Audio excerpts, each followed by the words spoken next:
Mr. President, distinguished members of the court, my name is Mert Kumru, and I'm part of the World's Youth for Climate Justice.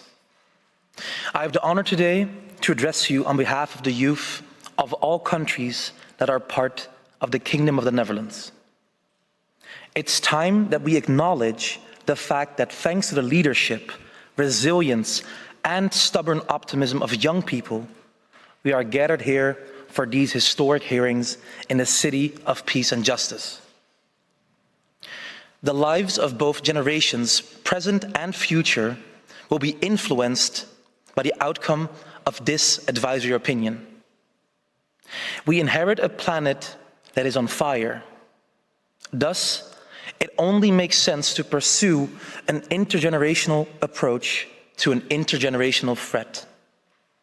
We, the world's youth, are counting on you to join us in this quest. Resolution 2250 on Youth, Peace and Security of the United Nations Security Council urged member states to increase youth representation in decision-making processes at all levels.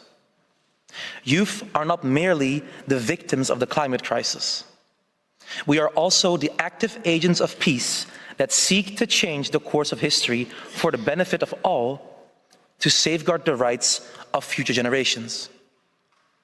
We understand that climate change is interconnected with other challenges that pose a direct threat to peace and justice.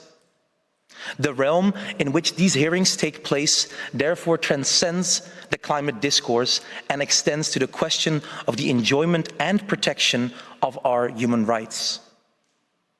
According to Article 6 of the Convention on the Rights of the Child, all children have a right to life.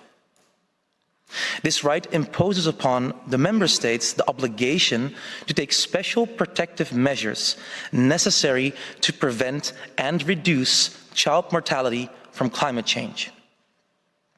And it also ensures that all children can enjoy their right to life with dignity in line with General Comment number 26. The Kingdom of the Netherlands signed the Madrid Intergovernmental Declaration on Children, Youth and Climate Action. This declaration declares that the climate crisis is a child's rights crisis and acknowledges the global leadership of young people for immediate climate action, as well as their critical role as agents of change. In that spirit, we have collaborated to ensure that the voices from the youth of the Caribbean part of our kingdom were included alongside the voices of the European part in our advocacy work. The islands where they are from experience the effects of the climate crisis much more severely, and this thus requires different needs from the European part of the kingdom.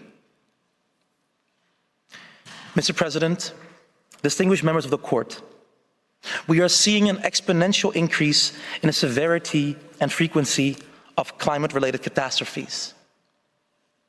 In the context of the climate crisis, we ought to treat time as a valuable resource, a resource that is not on our side and simultaneously is running out rapidly. It took us years of tireless work and effort to appear here today before you. We cannot afford to wait again. Let the record show that it was the youth that brought the world together to fight against a common challenge. A challenge that does not discriminate on the basis of color nor creed. A challenge that we can and we shall overcome. We owe it to those that come after us. Thank you.